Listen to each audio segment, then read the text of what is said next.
join me in welcoming Heidi and Teri. Thank you, Dylan. Thank you. Dylan, thank you so much, and thank you all so much for being here. This is a huge thrill. This is the first stop on our Writing While Female tour.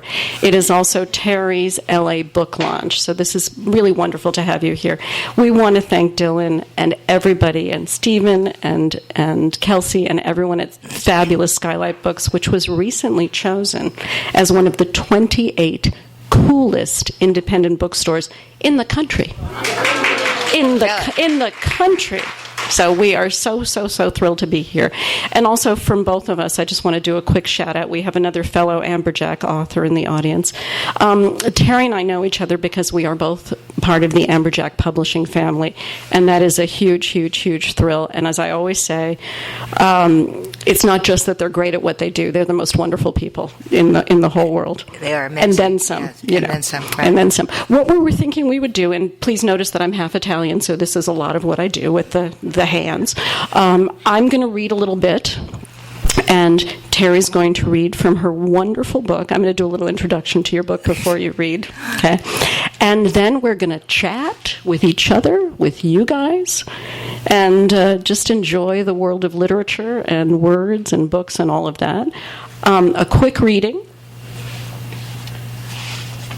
from Lala Pettibone's Act 2, which came out in February of this year. The sequel is coming out by Amberjack, Lala Pettibone, Standing Room Only, in the month of August, which is a lovely name for a month. Our friend August is here. She's also an Amberjack author. And just want to do a little bit of a reading, and then I'll introduce Teri. Lala stared at her surroundings, entirely unseeing. Somehow, her hand found its way into her purse and grabbed her cell phone. And apparently it then dialed Brenda's number, because Lala found herself listening to a ringing sound and then found herself hearing Brenda answer. Lala began to speak into her phone, in a normal volume, at first. "Hi, Brenda. Can you talk?"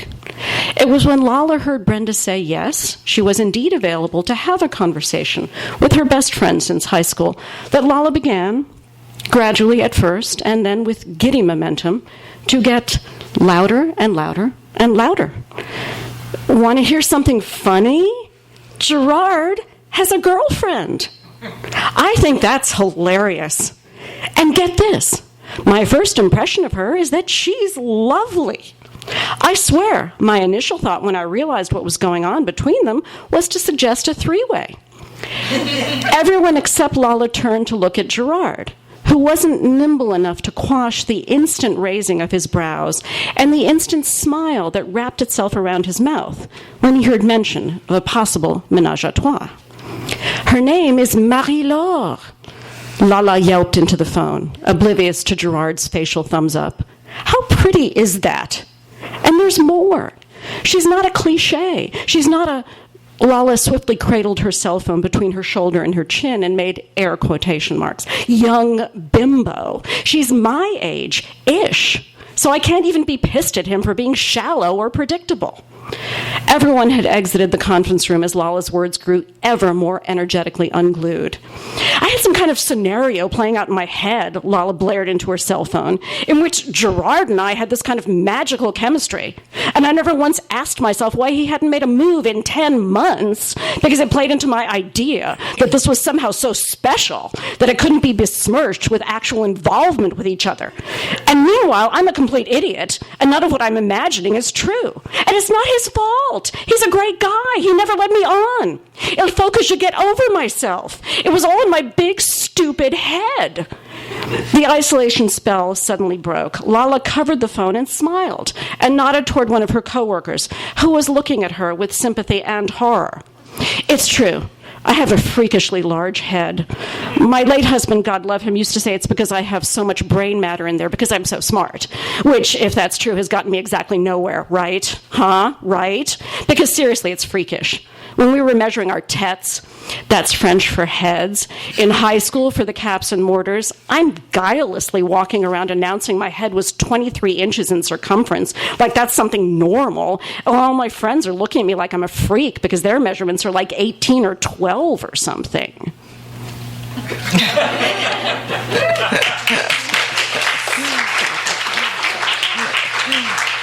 Thank you, guys. Thank you so much. I read this when the ARCs first came out, the advanced reading copy. I read it again this week in anticipation of this. I loved it even more the second time. It's one of those books where when you're done, you think, oh, I'm going to miss them. I miss those characters. And with that, I want to introduce someone who has very quickly become just very, very, very dear to me, Teri Emory. Thank you. Thank you, and thank all of you for coming. And so Second Next is a story about friendship. It tells the story of a lifelong friendship among three women who meet in college in a dorm room in Buffalo, New York in the late 60s. Anybody want to guess where I went to college? Yeah. And so the book ends when the women are in their early 50s, and it ends the year before 9/11, or just at 9/11. And in that year, each of them comes across an obstacle on the path she's been on, and has to resolve it so she can move on to her second act, to the next chapter in her life. And they have relied on each other for decades, but this particular year, the friendship means more to them than ever. And so they have to learn from each other in a way that they never had before. Okay, the story is told, each character, each of the three women tells her own story. So there were three narrators, 1, 2, 3, 1, 2, 3, 1, 2, 3, nine chapters. In the first section of the book, there are a lot of flashbacks that let the reader know where these women have been, how they got to where they're going. So I'm going to read a little bit from each character, a flashback from each one of them that tells you how she got to where she is. So the first narrator is Sarah Roth. She's divorced. She works as a corporate writer in order to support herself and her daughter. She's in Manhattan. Here Sarah talks about meeting her husband 20 years earlier and letting him talk her into leaving Manhattan at that time. I met Martin in Manhattan when I was 28. My apartment was a rent-controlled third-floor walk-up on the west side, an easy walk from the Café Luxembourg. I was working as a senior editor at the Abbott Literary Review, where I had just landed a plum assignment, a series of critical essays on the Algonquin Round Table. Apart from my recurring fantasy of moving to Paris one day, I had never considered living anywhere but New York. I was also teaching a night class in fiction writing at the New School. My students were overprivileged and overwrought young adults recently out of college. Most still lived at home, but they thought of themselves as countercultural because they subscribed to Mother Jones and went to poetry readings in Hell's Kitchen.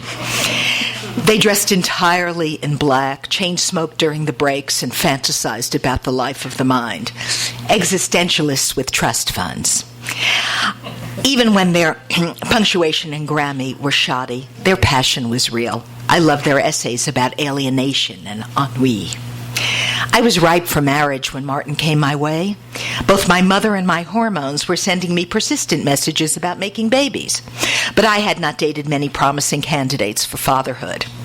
Among my recent suitors were an ER physician who worked 70 hours a week and fell asleep in restaurants, and a struggling sculptor who decided he'd do well to return to his ex-wife, what with her trust fund and all, and a television producer with a rather expansive definition of fidelity. Martin introduced himself to me while we were waiting in line for tickets to an outdoor performance of Much Ado About Nothing in Central Park. He was 32 at the time, a public relations director at Chase Manhattan. We talked for an hour as the queue inched along. We exchanged business cards, and he called the next day to ask me out to dinner. I was grateful to spend an evening with a man who could stay awake all the way through dessert, who had no heiress girlfriend waiting in the wings, and who expressed reasonable interest in marriage and children. 6 months later, Martin proposed to me during intermission at a performance of a chorus line, and I said yes. Shortly after we were married, family connections led Martin to a lucrative job offer to be vice president of marketing at Fieldstone Public Relations in Acedia Bay, Florida, where his sister and family had lived for years. "It's near Jacksonville," Martin said, as if he were talking about a sophisticated world capital. "The climate is great. This is a good opportunity for me, Sarah, for both of us, really." To Martin, the decision to leave New York was an easy one. He had no family there, no friends either. Martin's relationships with other men were activity-specific. He was in a monthly poker game with some guys from his office. He played racquetball with one of our neighbors. He went to Yankees games with Al, someone he'd known since high school, but with whom, to my knowledge, he'd never had a conversation about anything except baseball. For Martin's purposes, any males willing to share his interests for limited segments of time qualified as friends. For me, though, it was hard to imagine living a plane ride away from everything and everyone I knew in New York City. My parents were still alive then. I could stop by their place for brunch any Sunday.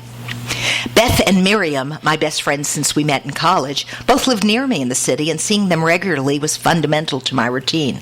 I couldn't imagine the editor of a literary journal, like me, would find work in Acedia Bay, Florida. What kind of life would await me 1,000 miles from the Strand bookstore in Balducci's? "We can fly back as often as you like," Martin said. "And won't Acedia Bay be a better place than Manhattan to raise a family?" And so I agreed to take a detour from the life I had always wanted. Okay, now here's a little insider thing. Acedia Bay, doesn't that sound like it would be a place in Florida? It has a Florida sound to it. Acedia is a really obscure word that means boredom. Okay. The next character to speak is Miriam Kaplan. She's a dedicated teacher who won recognition in New York for a film program she created in the middle school where she teaches. In fact, she often prefers movies to real life. Here she tells the story of a failed romance years earlier from which she has never recovered. His name was Peter. He was from Savannah. After trying out a long-distance relationship for a while, he invited her to move to Savannah while she was on sabbatical from teaching to see if they could live together. This passage begins with a phone call between Miriam and Beth about Peter's offer. "Tell me everything. I want to hear it from you," Beth said. "He wants us to try living together. It's all so crazy right now I can't think straight. I love him, Beth, but he hasn't said he loves me." "You know how men are," Beth said. "Maybe he thinks he's just showing you he loves you by asking." "I can't just walk away from this, but I need something more from him before I give up my life here. I can't go without some kind of commitment." Beth says, "You don't have to give up your life. Why don't you go to Savannah with the idea that this is a rehearsal? Give yourself through, say New Year's to see how it works. What have you got to lose?" "Well, on one hand it seems right, but maybe I'm just letting, the romance of it guide me." Beth laughed. "You're seeing yourself as a character in a movie, the romantic movie you've wanted to star in all your life. Look, if it turns out there's nothing lasting here, you'll know by New Year's. I don't want to encourage you to do something dangerous, but I think you'll regret it if you don't give this a try." "I feel like I'm jumping off a cliff." "Of course, you must. But we'll be here to catch you if need be. Don't you think it's incredible that you happen to be on your sabbatical right now and you're free to go? Maybe it's a sign from the heavens that this was meant to be." "How comforting," Miriam says. "The New York City public school gods are smiling on my love life." I packed a few cartons of my things, shipped them to Peter's house. I left my ficus tree and the contents of my freezer with Tom and Wayne next door. I filled out the post office form for forwarding my mail to Savannah, hesitating when I had to indicate if the change of address was temporary or permanent. I checked temporary, and on the line that said until what date, I wrote January 1st, which was exactly 2 months away. It's funny how memory works, how some events are preserved forever in your mind, while others dissolve. Physical pain, for example, is an experience that can be remembered only secondhand. You'll pass out before agony devours you. The same is true of emotional trauma. Mother Nature eliminates the stinging sensations from your memory bank. You can talk about having been hurt, but you can't recreate the pain. Selective memory protects you, doctors say.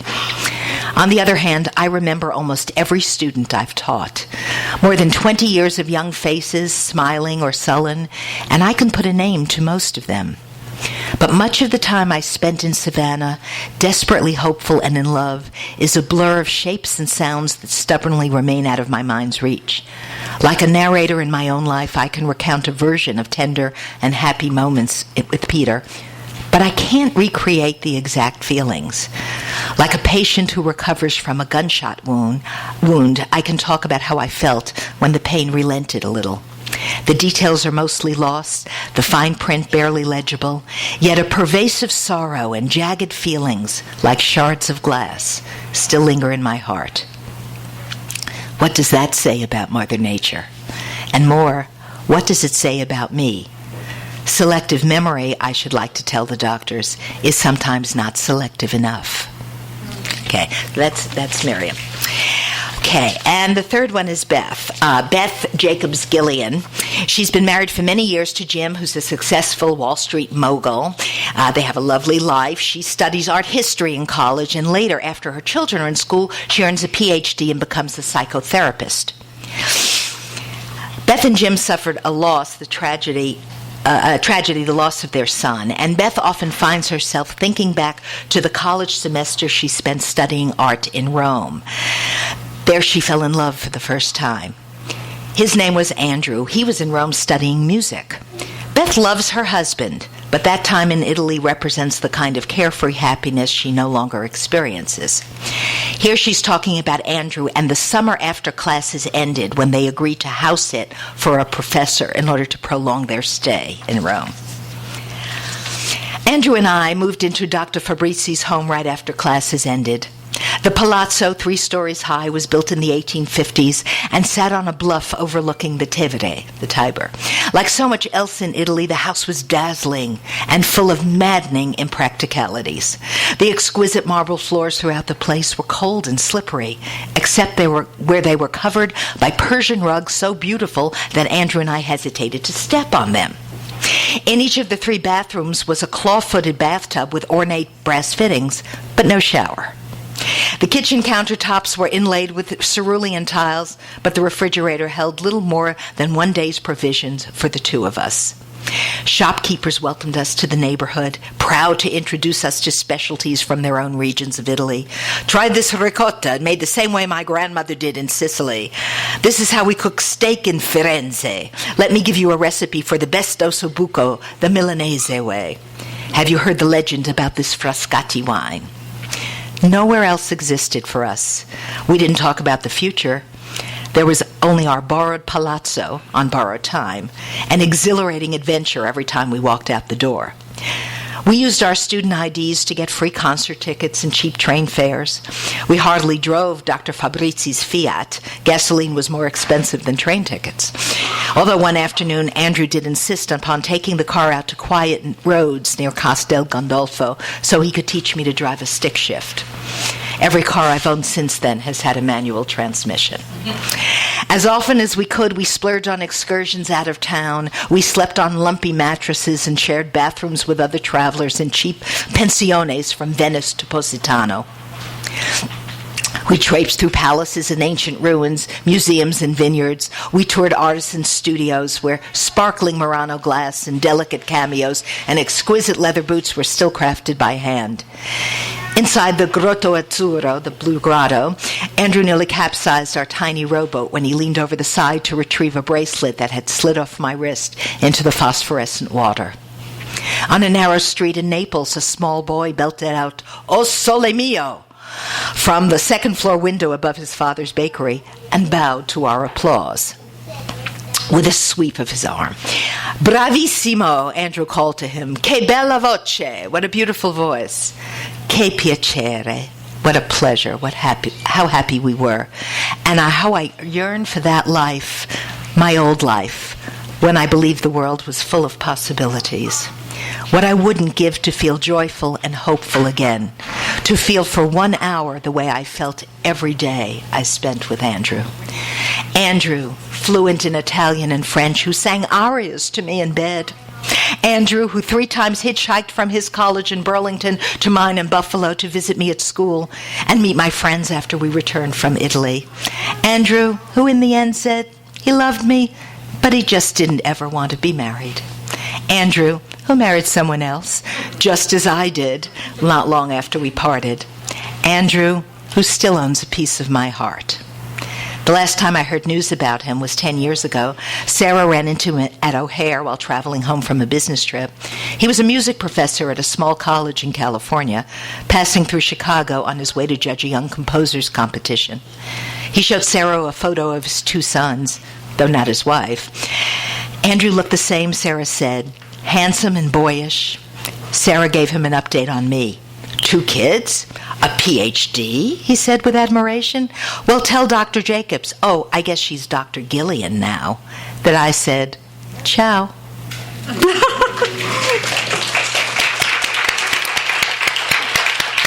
those are the 3 characters. Before this is not a segue. There's no segue here, but I want to tell you something funny. Those of you, thank you.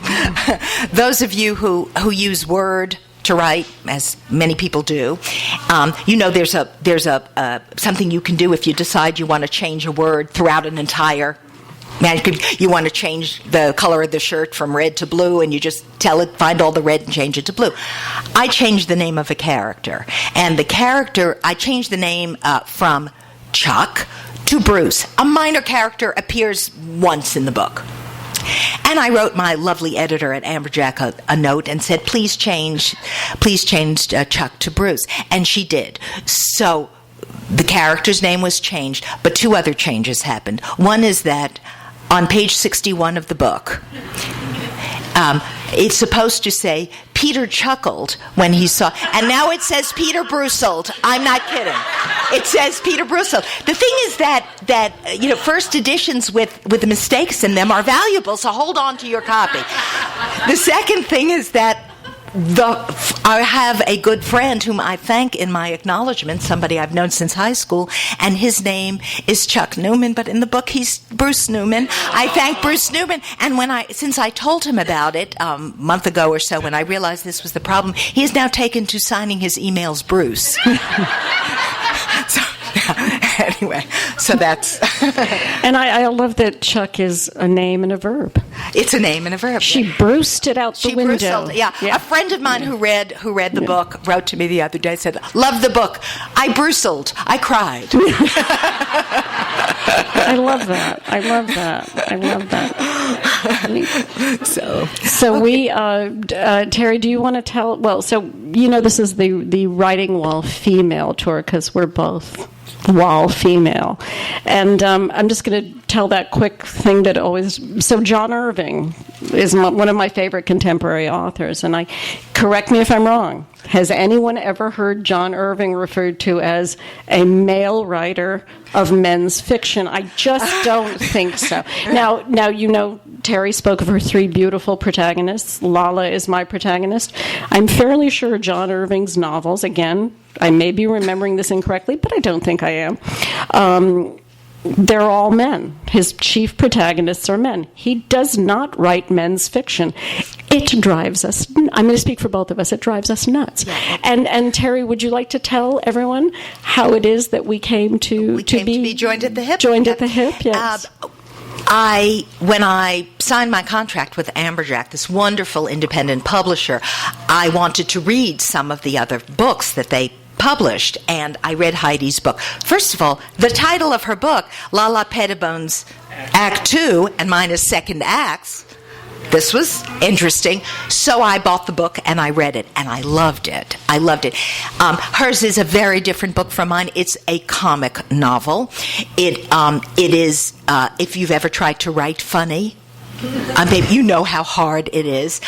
But at the heart of this comic novel is a tragic and sad event that the protagonist has to get beyond and figure out how to resolve her life. And I thought it was so smart and so funny and so well done.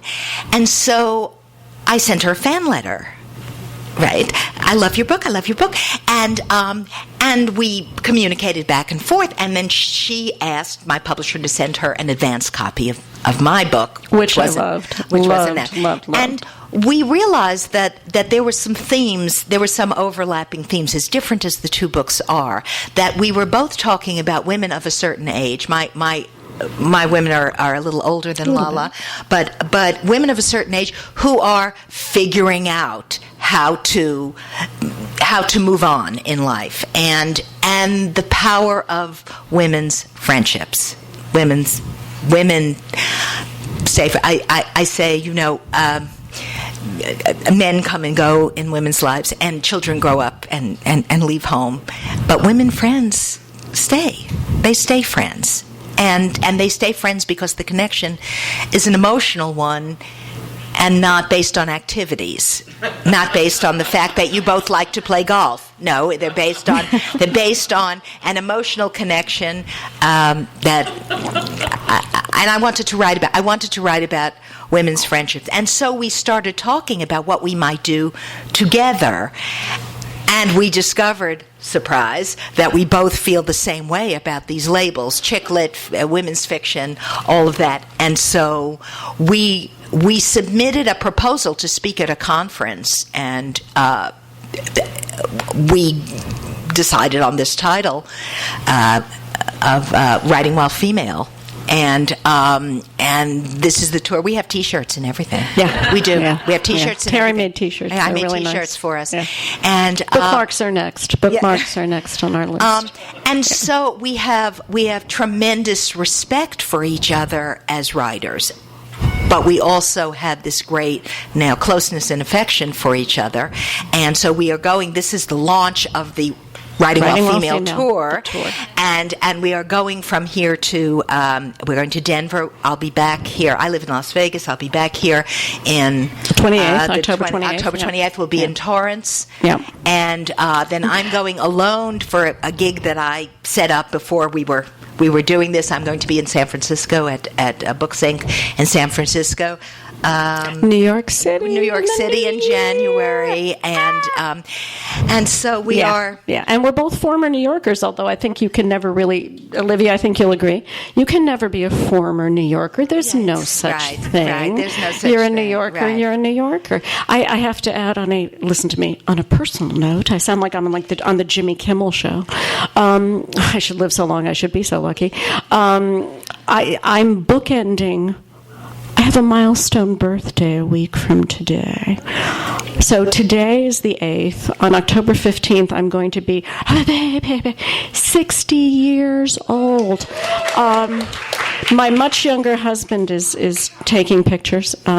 He's going to be 50 at the end of November, so we'll never be in the same decade, which I thought was kind of perverse because there's 10 months before October, so come on. And then the week after, exactly the Sunday after, we will be in Denver. In Denver, So yes. I think that's kind of a fun way to have the odometer do a thing. Exactly, Do a thing. Yeah. And I'm happy to say that Teri, because so Miriam and Beth and Sarah, I miss them. And it was great to read the book again because I got to spend time with them again. Teri started the sequel. Yeah. Yes, the public. Amberjack has asked for a sequel, so I'll be working on that. And I feel the structure of the book is that each of these women speaks for herself, and it's unusual to have three different narrators in a book, but that's the way the story came to me. I hear voices. That's the way the story came to me. I was a little concerned that when I finished the book that maybe some people wouldn't be able to tell them apart. And this could be a problem, but now many people have read it. Editors, critics, all kinds of people. And not one person has said, I couldn't tell one from the other. They're very distinct. So everybody else is hearing the same voices I'm hearing. It's wonderful. Should we open it up to questions? I feel like I suddenly thought I'm having the voice of that show on Saturday Night Live, NPR. What is it? Sweaty balls. Can't wait to taste your sweaty balls. And I just have no idea why that happened because I don't usually speak this way. I'm like, so and just as inappropriate as, just speaking for me, as inappropriate a question as possible would be lovely. Shout them out, kids. Shout them out. Any old question. Yeah. I am fascinated by character names, and clearly you think they're important because Chuck became Bruce. Yes. I'm glad you never served chuck roast in your book. Yeah. Do you have a process for naming characters? It's a great question because originally I had 4 characters. I had 4 women. The idea for my book came from a short story I wrote about a friend who had lost her child. And I was writing about the friendship, the friends who surrounded her with love and support after that happened, and friends from every era of her life showed up to be there for her. And I thought, this is a story. So I wrote a short story, and I had the one who had lost her child, and then 3 others, and I named them for the 4 women in Little Women. And then I thought, maybe a little tacky, maybe a little hokey. I didn't know. And then as I showed the short story to a couple of my colleagues. I was teaching at Hunter and Fordham in New York, and everybody around me we were all writers, and so it was easy to get feedback. And I got feedback from several people who said, the story is compelling, but it doesn't feel like a short story. It feels like it's a piece of something bigger. And maybe that was because I had too many characters. That may have been part of it. And so I dropped one of the characters as I started to write because it just did seem like too much. I didn't hear her voice clearly enough. And I kept Beth. I have a good friend whose middle name is Beth, so I kept Beth. The other 2 names I wanted kind of old-fashioned names. Sarah and Miriam were old-fashioned names, but still believable for my generation. I wanted kind of classic names, and so that's it. Thanks. Teri's going to be the guest. We have several members of the Roaring Laughter Ladies Book Club here today, and Teri's going to be our guest. There'll be some roaring, yeah. There'll be some roaring, there'll be some laughing, there'll be some drinking wine, yeah. Everyone says, a lot of people have said, how Lala Pettibone? Why Lala Pettibone? And honestly, the truest in vino veritas answer that I can give you is that one day I just heard the words in my head, apropos words in our head, Lala Pettibone, journalist to the stars. She ends up not being a journalist to the stars. And honestly, I have no idea. I used to call my first beagle, Tom and I we adopt senior dogs, because they're easy. They nap all day. What? How is that hard? And August knows the great Eunice Petunia, who we adopted when she was 12, and I used to call the many nicknames. Lala was one of her nicknames. So somehow Pettibone got attached to that. So go now. Yeah. Yes. What is the best writing advice you ever received? You want to hit that first? The best writing advice I received when I was in college. My favorite professor in college was a well-known literary critic at the time named Leslie Fiedler, and he was, and we read. I took a how's this for a 1960s course. The course was called "The Red Man and the Black Man in White Man's Literature." Yes, right. So we read. And I thank Leslie Fiedler in my book. I thank him for allowing me to disparage The Last of the Mohegans. I could barely get through that book, and that was one of the books it's supposed to be this classic, it's a great book. And he strode into class. He was quite a presence the day we were discussing this book I could barely get through. And he said, this is the most poorly written famous book in the world. And when we had to have conferences with him about our papers, and when I went to see him, I said, I was so happy to hear you say that because I couldn't get through it. And he said, it's important that you be your own judge of what you do. And it's important that you develop your own standards for yourself and don't give in to other people's ideas, opinions about that. He said, even if I thought this was a great book, you have a right not to like it. But what you must learn to do is develop a strong argument for your point of view. And so listening to yourself, and that was probably the best thing somebody could tell a wannabe writer. Yeah. Was there a lot of input from your editor, from the publishing company, or did they leave you alone? That's a great question. I got very little. There's very little changed from the manuscript I submitted. She did catch a couple of things. I have a character who's devoted to the color green, except when I handed in the manuscript, on one page it was red instead of green. I don't know how that happened, but my editor caught it. She tightened it up. She tightened up the story. There are a lot of people in my book. There are a lot of characters, including, they're in New York City, they're in Paris, they're in Rome. So there are waiters, there are teachers, there are other people. And she said, you don't have to give them all names. and just that little bit of advice, that was great because it cleaned it up. It was distracting to have all those names. The other thing she said was, the men in the book who are central to the book, they're all named one-syllable ordinary names. Give them more interesting names. So Sam became Sydney, and Gary became Gabe, and so yeah. So she saw things that I didn't see. The story is the same, but I needed an editor. Everybody does. Every writer needs an editor. Everybody does. Absolutely. Yeah. Absolutely. Why did Chuck become Bruce? Why did Chuck?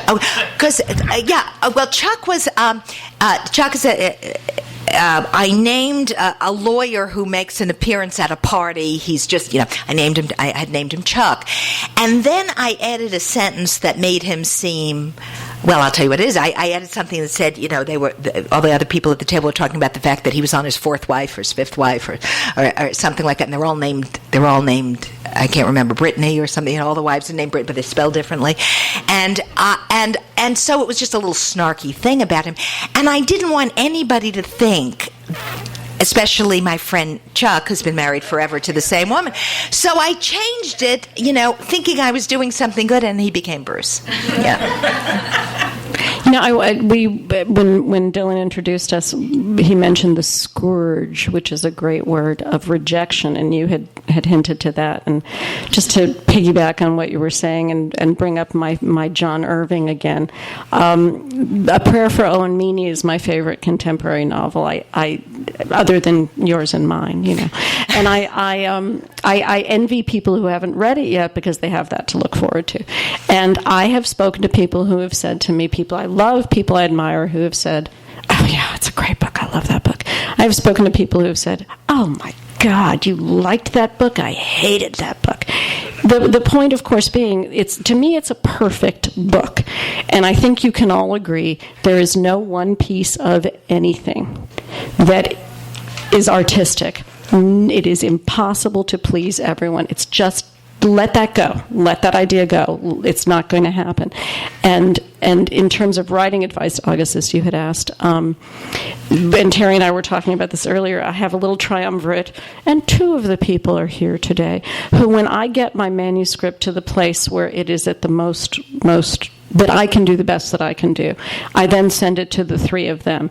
If they sign off on it, or if they'll always have a great idea of how to elevate. And my question always is there some place where I'm missing the mark, or is there some place where I'm missing a chance to elevate?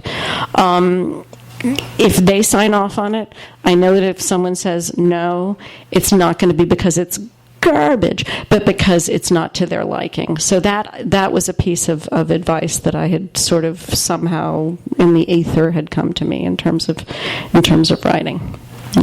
Yes. Would you like to speak a little bit about your process? Do you plot things in advance as an outline or a storyboard, or do you just let your characters tell you from chapter to chapter what they want to do next? That's a great question from a fellow writer over there. Thank you. I'm gonna jump in. One of the big parts of my process was finding out that I like to sit on my couch with the dogs surrounding me, with my laptop, with SVU in the background, and that's just something that. And when I was at the American Booksellers Association in Minnesota, and Roxane Gay, who we all adore, when she gave a talk, and first she said she was a Libra, and her birthday is October 15th. I'm like, oh, that's my birthday. Oh my God. And she watches SVU and she writes low in the background. So that's my process. But to Paul specifically, I have an idea of the beginning and middle and end, and I usually write a 5-page short story version in the present tense. Lala goes to Los Angeles, and Lala does this, and Lala does that. And when it feels good, when it's been signed off by people I respect, that's like a map, but I certainly allow for the characters to say, no, I'm not doing that. I'm going to do this. So... I have never made an outline for anything. And when I took courses where they asked you to submit your outline, and I'd write the paper, and then I'd do the outline afterwards to satisfy the teacher. I don't think in outline form. I write from the beginning to the end. I did know how I wanted the book to end. And the first sentence of the book is, I was dreaming about Paris. And I knew that I had to bookend it again with something about Paris at the end. But I wrote from page 1 to page 324 in that order. And the writing goes faster for me if I have a title. I started the book without a title, and it was slower going. And once I had second acts in mind, I was on my way. Teri, what's the title for your sequel? What's the working title? I'm thinking about the working title is Sequels. Sequels. So these three women have sequels. I love it. I love that title. Yeah. And both of us have been writing, supporting ourselves as writers in various ways. Like my character, Sarah, I did mind-numbing, soul-crushing corporate writing for many years. Sarah has a boss. Sarah has the worst boss ever. And he's an amalgam of every terrible boss I had or have heard of. And if you've ever had a terrible office job, you will know this guy. I lived in Philadelphia for a while, and on my way to my terrible corporate job, there was a radio station I'd listened to, and they had a bad boss contest where people sent in stories. They say you wrote on a postcard and you sent your story in about your terrible boss, and if you won the contest for the week, they sent your department anonymously. They sent pizza for the people in the department, and those stories stayed with me too. And so, but I think it's important when you're having this conversation to talk about rejection, to talk about tenacity and rejection. If you are sensitive, and I'm sure we're in LA, I'm sure a lot of you are artists, performers, in the entertainment business, so you know this story. But if you are sensitive to rejection, you're in the wrong business, being a writer, because it is, and I collected enough rejection letters on this book alone, and I've been a writer all my life. I wrote a magazine column, I've had poetry published, I've edited academic articles, and I edited a book I edited a book on a mystical 19th century rabbi. Really, I did. And still, over the years, and especially for this book alone, I probably collected enough rejection letters to line the walls of this store. And all you can do is take a breath and resubmit it. And I got rejection letters from people who couldn't spell. And the New Yorker, was the New Yorker not? Yeah, that's my favorite. Yeah. I got, and a lot of the times what you hear, my friend Eileen and I were talking about, we've been friends since the 5th grade, Eileen Graff and I, and we were talking about this. She said, "Oh, I never hear from it. I don't hear from half the people I write to." And that's the most frustrating thing. You hear nothing. It goes into a black hole somewhere, your letter. And then, the publishing business collapsed over like all businesses did during the break. And so what they used to call the big 18 publishers in New York, it's now the big 5. So it's harder than ever to get noticed. I submitted an idea to the New Yorker for a piece on a relative of mine who was a very interesting New York character, a great uncle of mine, and I got a response. And I taught at Hunter College. I was sitting in a room with a lot of other instructors, and I pick up my email and I said, "Oh my God, it's the New Yorker!" And everybody gathered around the screen to look at it with me, and they were saying, "Thanks, but no thanks." And there were grammatical errors, and I'm not kidding. The New Yorker. From the The New Yorker. And there were grammatical and punctuation errors in this 4-sentence letter.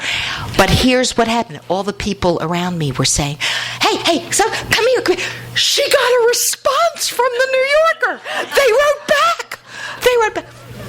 And you're lucky to get that. So my policy is that I throw out all the letters except the ones with the mistakes, and then because they make me feel superior, and so that's how you survive, and you just have to keep going. Over the years I would read books by Elizabeth Berg or Ann Tyler, and I would think Leanne Moriarty, and I would think, somebody who enjoyed this book would enjoy mine.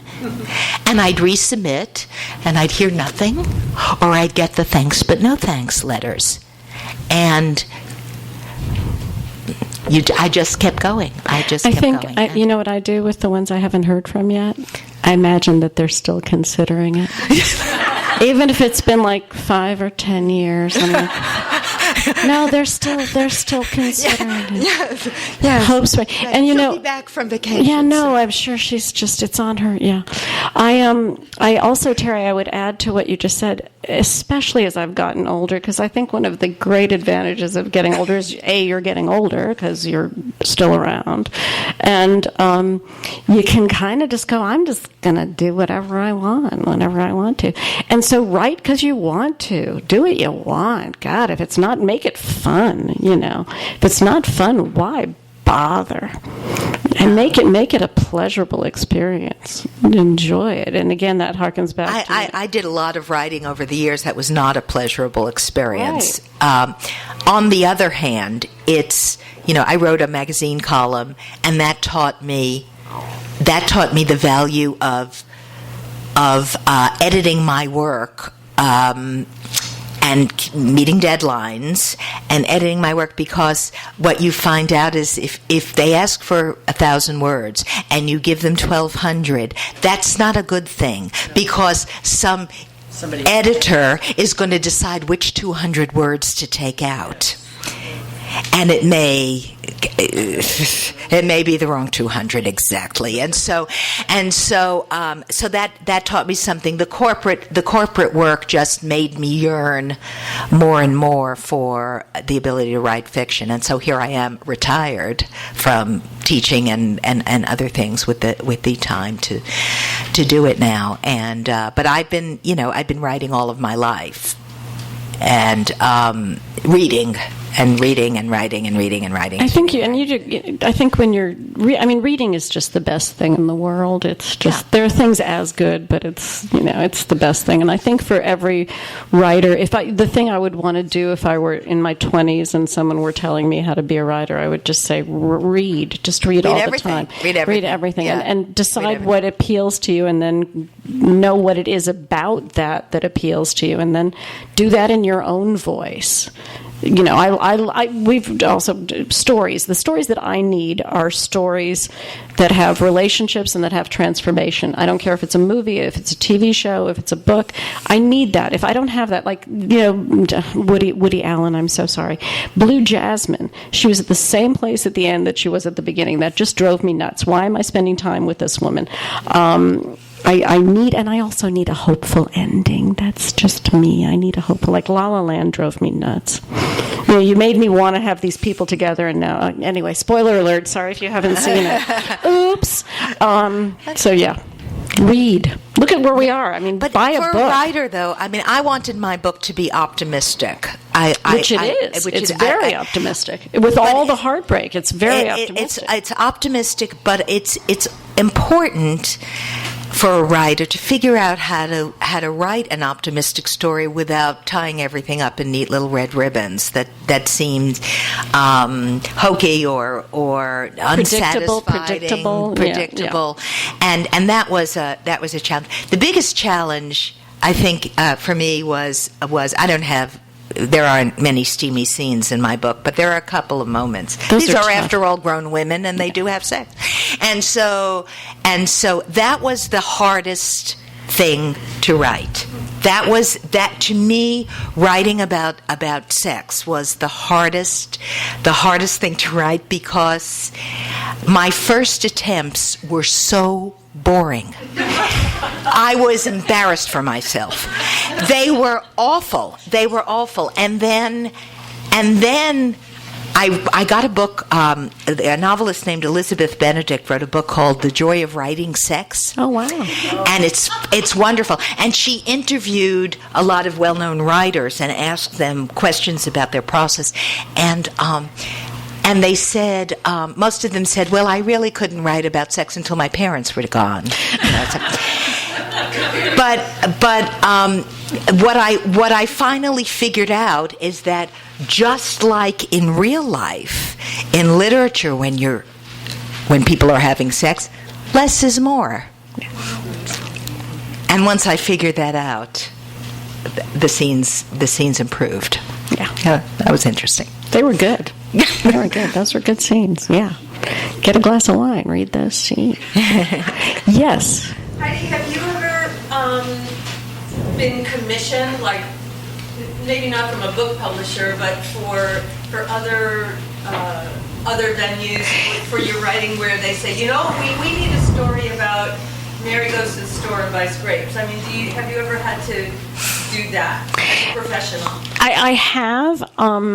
And I sort of find that it's great. I love to spend time with words, but that is a challenge to do that in your own voice, because I think we always talk about the writer's voice for a reason. And when we talk about the fact that we're dealing with similar topics, but in very different voices. And I'm thinking about one time I was hired to do a translation of a Fassbinder play, because I just happen to speak fluent German. And the translation was so interesting because you have to capture, because the structure is there, and the words are there, and the story is there. But you have to capture the mood of it all, and it felt constrained. And then I thought, well, wait a minute, try to look at it in a different way and say maybe it's not a constraint, maybe it's just this wonderful challenge.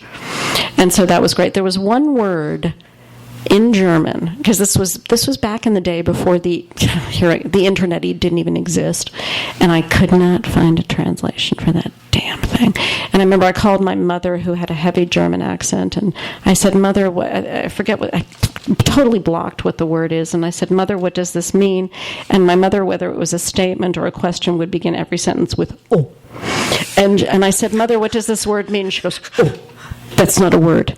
Well, thank you. You've been helpful. But it was interesting, to work against the constraints of that. And I use the word constraints when I think about someone saying, we want a story about this, this, and this. And I think a writer's challenge, because of having to find a way to sustain home and hearth and wanting to find a way to do that, is to make that feel really good. I'm all about it feeling like fun.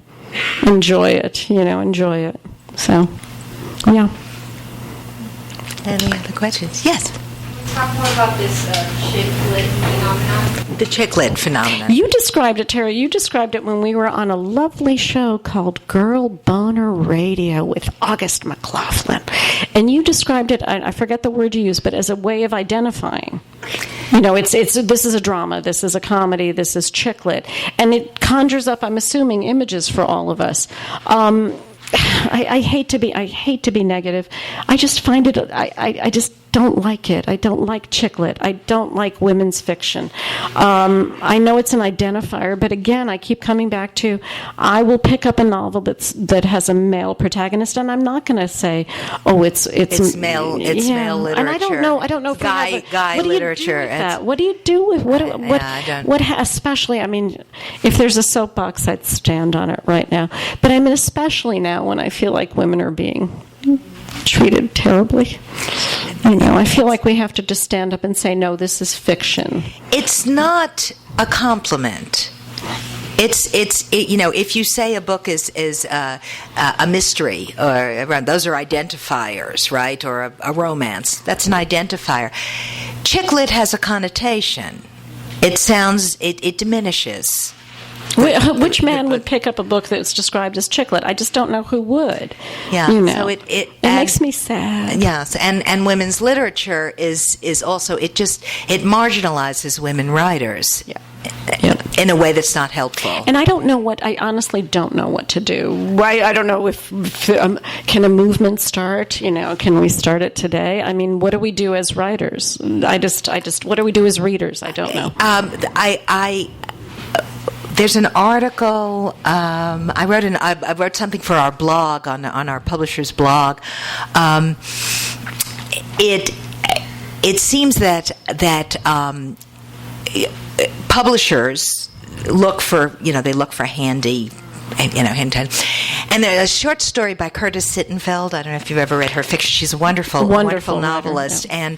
and she has a short story that she wrote about a woman. Two people who were in college together. They were in some highfalutin writing program, and they graduate. And he goes on to write serious fiction, and she writes. She said her book is the kind of book that people give their mothers when mom is recovering from knee surgery. And she says that her book is that she sold many more books than he has. But 20 years after school now, she's making a lot of money. She's selling books. But he's the one who gets invited on public radio to talk about the future of American literature. So it just makes me want to shriek my head off. From publishers? Yeah, I'm assuming. Right? Yeah, it's from reviewers. Yeah. I think from reviewers, yeah. And you all saw the Emmys, right? Leanne Moriarty's Big Little Lies did fabulously. And I've binge read all her books because our book club read some of her stuff. And did we see that show as being chick lit? It's sort of a question. I don't think so. It was just this wonderful limited series on HBO. Now, of course, I just realized, of course, David E. Kelley wrote the script. So every time I keep nodding, I keep hitting this thing with my formerly Roman nose that was changed. You had a question? Yeah. I just wanted to add something. You just said, should we create a movement? Yes. We have a movement. One of them is called the Ageless Rebellion. And we I love the title. like this all the time. Is there a website? Is there a So Facebook page, The Ageless Rebellion? The Ageless Rebellion. I will like you. it the second. Yeah. It's fantastic. Yeah. That's Thank fantastic. So Instagram and Facebook, The Ageless Rebellion. Get on it. Are you from Germany? Where? Where from? Oh, that's in the north. As my mother would say, oh, yeah, the north. Because she was from Regensburg, which was in the south. And as you all know, Germany was not unified till 1871. We all knew that. You all knew that. We all knew that, yes. Yeah, yeah. And same with Italy, right? Yeah. Italy is still not unified. That's right. That's right. just, there's nothing unified about it. I love that, but let's all, can we all just, men in the crowd, please support us in this. Please, we need you. We need you. What's that? Oh, thank you. Thank you. I will sign it. Thank you so much. Thank you. Thank you. I can't wait to check that out. More questions. More questions. Yeah. Can you talk more about how you found time to write while you were working? That's a really good question. I'm going to hearken to Bird by Anne Lamott, which if you haven't read, oh my God, please get it right now. Get it here. We're in a bookstore. There's also another great book, by the way, Writing from the Inside Out by Dennis Palumbo, who is now a therapist and was the screenwriter of one of the best movies ever made, My Favorite Year, with Peter O'Toole. If you haven't seen it, watch it tonight. Have a glass of wine. Go watch it tonight. She talks about, she has on her desk a frame that is 1 inch square. And on the days when she's tired, when there's too much going on, when maybe she doesn't feel the muse calling, she says, you know what? I can sit down and I can fill in 1 inch of blank paper. If you take, so a double space manuscript, let's say it's 85,000 words, it's 90,000 words. If you were to sit if you want to sit for 15 minutes a day and write one double space page, and I guarantee you once you start it's going to be 4 pages, it's going to be 5 pages, you'll have a manuscript at the end of every year. I think we can probably all find 15 minutes. So that, to me, whenever I felt overwhelmed, it's that journey of 1,000 miles with a single step. If I felt overwhelmed, oh my gosh, I have to write. When I started the sequel for Lala, oh wow, that's going to be 400 and change pages. As she says, as her father, the title of the book is her brother leaves a report on birds for the last minute that's due in school the next day, and the father says, son, just take it bird by bird. I think that's really good advice for anything, Just for put anything, one. So that would be how I do. Teri, I don't know if you have any magical. I'm pretty disciplined. I'm pretty disciplined, and even when I was working in 9 to 5, corporate jobs, I always wrote. I wrote for a magazine. I wrote poetry. I did something that fed that part of my brain, because I needed to keep that alive. And in the times when I freelanced rather than working in-house, inspiration comes when the phone bill is due. I mean, you learn to write because that's how you make your living, and you do it. It's just. Yeah. I think I'm just going to, being a woman of a certain age is kind of fun because you can just go, well, again, I'm going to do what I feel like doing now. Yeah. The kids are grown or the dogs are sleeping, which is the equivalent of the kids are grown. I never adopt puppies because they're way too much work. God.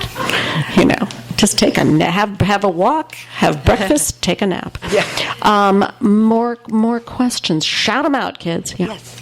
I have a technical one. You have a technical one. So I have a question. You have quotes at the beginning of each chapter. I've read lots of books that have quotes.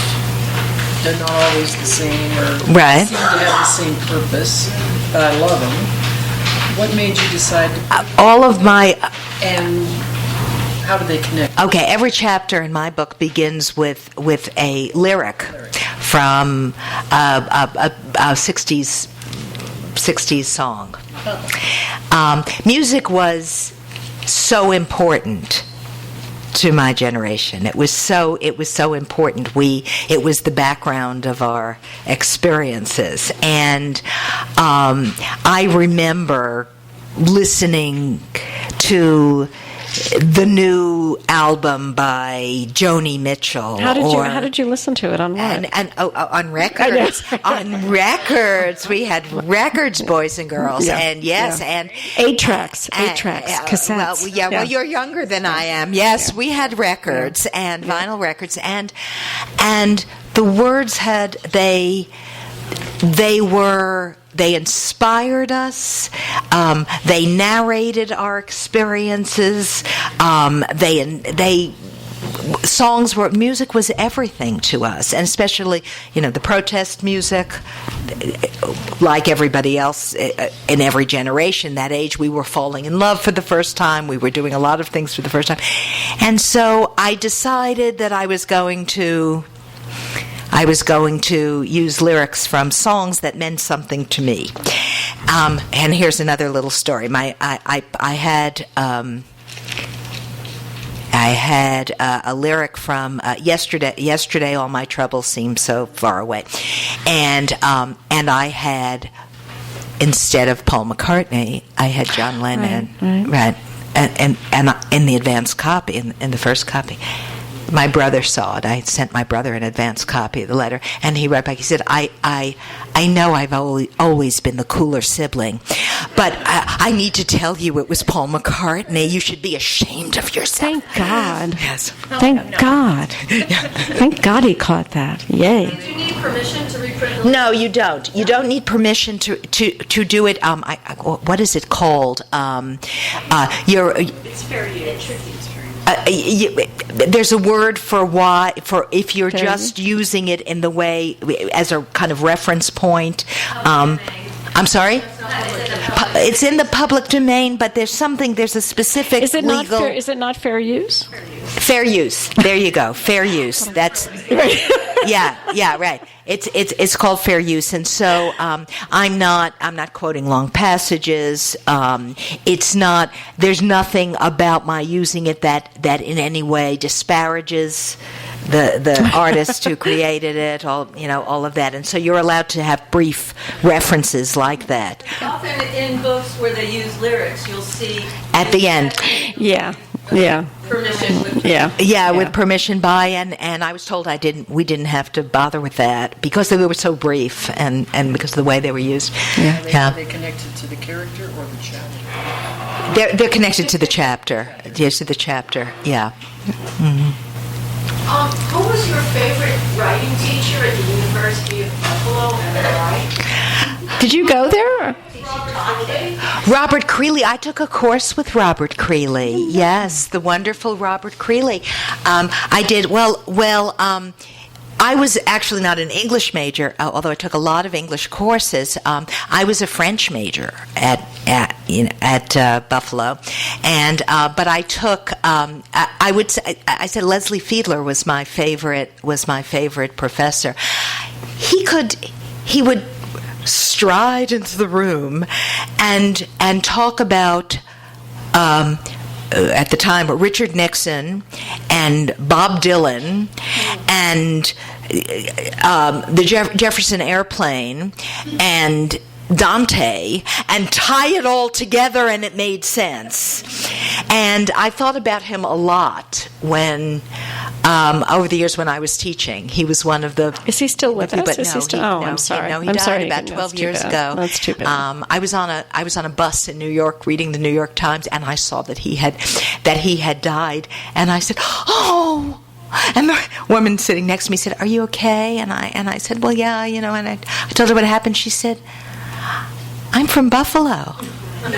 And I remember that name. Yeah. Eileen, did you go there as well? Yes, I did. Oh my God, stop it. Good Eileen's for a you. fabulous Do you know who else writer. went there? Two people. Terry Gross from NPR went there. She was in my class. Another person in my class was Wolf Blitzer. Oh my gosh. Yes, Wolf Blitzer was a townie though. So yeah. So we didn't know each other. Wow. Yeah. Wow. Ray was there when I was there. Yeah, and now here's something about Robert Creeley. Robert Creeley, you know that? Robert Creeley always wore a trench coat. Okay, walking around campus, he wore a trench coat.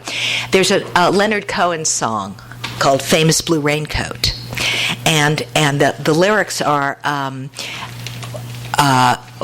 You treated my woman to a taste of your life, and when she came home, she was nobody's wife. And I see you now, I see you now with a rose in your teeth, one more thin gypsy thief. And he says, the last time we saw you, you looked so much older. Your famous blue raincoat was torn at the shoulder.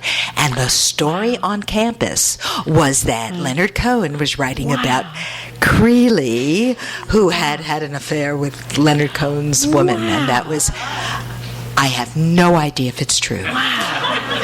Wow. But very cool. Great story. We want to believe it's true, right? And I love that song, and whenever I hear it, I think about Robert Creeley and his famous blue raincoat. Yeah. Questions? What was the classic novel you could not get through? Oh, that's such a good question. That's such Dan, that's such a good question. I started All the King's Men because, no kidding, because of, again, just don't get me started, because of our political situation. And I I don't even know if it was 15 pages. As I get older, writers get less and less from me. You got 10. You got 5. You got 1. Grab me. So that one. And you have another one. And please don't hate me. I cannot make it through Pride and Prejudice. Oh, no, I'm shocked. Now I'm shocked. Yeah, I know. I still love you, but I'm shocked. I can. And as I moved around in my life and I went to apply to teach a course here and there at different colleges, I was always afraid that at the interview somehow Pride and Prejudice would come up. And the only time it did was when I went for my interview at Hunter College, and I said I loved teaching the survey of literature courses, and I did it. My way was to include a lot of popular culture. I like popular culture, I like movies, I like contemporary stuff, and songs, lyrics, whatever. And I said, I hope that's okay. And the chair of the department said, of course it's okay. Everything doesn't have to be Pride and Prejudice. You had found your. I knew I was home. Do you not like Jane Austen at all, though? I can't. You just can't. No, right. not even with Colin Firth. Not even. Wow. Not even. Yeah. Wow. Or Laurence Olivier. Yeah. I can. Yeah. Questions? There's snacks and wine up here. Don't be shy. Yes. Come snacks have and wine. Snacks everybody. and wine. And we'll sign books. Yes. We will sign books. Should we do that now? Yeah. Let's do that now. You guys, thank you so much. Thank you. Thank you. Thank you so much. Thank you. You've been listening to the Skylight Books author reading series. Don't forget, you can listen to this and all our other great podcasts at skylightbooks.com. Thanks again for stopping by, and we hope to see you soon.